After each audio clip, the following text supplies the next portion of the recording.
Welcome to my channel. AP polycet 2024 exam అనేది successful అయితే complete అయిపోయింది. అండ్ నెక్స్ట్ రిజల్ట్స్ ఎప్పుడు రిలీజ్ చేస్తారు అండ్ ప్రిలిమినరీకి అనేది ఎప్పుడు రిలీజ్ చేస్తారు చాలామంది స్టూడెంట్స్ అయితే వెయిట్ చేస్తున్నారు.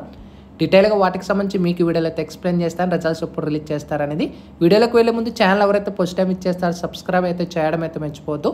పాలిసెట్కి సంబంధించి డిప్లొమాకి సంబంధించి లేటెస్ట్ అప్డేట్స్ అన్నీ కూడా ఛానల్ అయితే రెగ్యులర్గా అయితే వస్తూ ఉంటాయి. అయితే మనకు విషయానికి వెళ్ళినట్టయితే state board of technical education and training AP polycet 2024 exam అయితే మనకి సక్సెస్ఫుల్గా అయితే కంప్లీట్ అయిపోయింది. ఇంకా నెక్స్ట్ రిజల్ట్స్కి సంబంధించి ఒక లేటెస్ట్ అప్డేట్ అనేది కూడా మనకి రావడం అయితే జరిగింది. ఇక్కడ మనకి స్క్రీన్ మీద చూసుకోవచ్చు, మే 10 లోపు మనకి పాలిసెట్కి సంబంధించి రిజల్ట్స్ అయితే రిలీజ్ చేస్తున్నట్టు మనకి అఫీషియల్ అప్డేట్ అయితే రావడం అయితే జరిగింది. అంటే మే 10th లోపు మనకి రిజల్ట్స్ అయితే డిక్లేర్ చేసేస్తారు. ఇంకా మనకి డేట్ అయితే ఫిక్స్ చేయలేదు కాబట్టి సో డేట్ అనేది కూడా మనకి తొందరలో ప్రెస్ నోట్లో కూడా మనకి అప్డేట్ అయితే వస్తుంది. ఇక్కడ మనం గమనించినట్టయితే పాలిటెక్నిక్ కోర్సులో ప్రవేశాలకు శనివారం అయితే నిర్వహించిన పాలిసెట్ ప్రవేశ పరీక్షను ప్రశాంతంగా ముగిసింది. అయితే పరీక్షకు 88.74% మంది విద్యార్థులు అయితే అటెండ్ అవ్వడం అయితే జరిగింది. సో టోటల్గా 159,989 మంది అప్లై చేసుకున్నారు.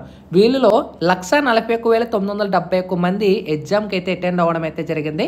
అయితే ఈ యొక్క ప్రిలిమినరీకి అయితే ఏదైతే మీరు అటెంప్ట్ చేశారో అండ్ ఏదైతే ఉంటుందో బబ్లింగ్ అనేది మనకి కీ రూపంలో ఈ మంత్ 30th ప్రిలిమినరీ కీ అనేది రిలీజ్ చేస్తారు.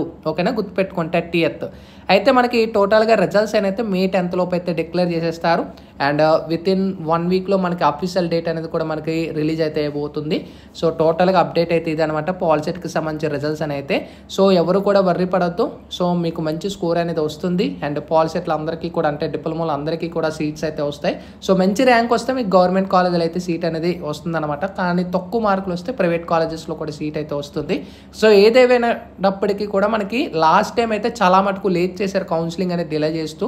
బట్ ఈసారి అలా అయితే జరగదు, తొందరగా అయితే అయిపోతుంది. ఓకేనా, దట్స్ ఇట్. ఇవాళ వీడియోలో sign up bye friends. Thank you.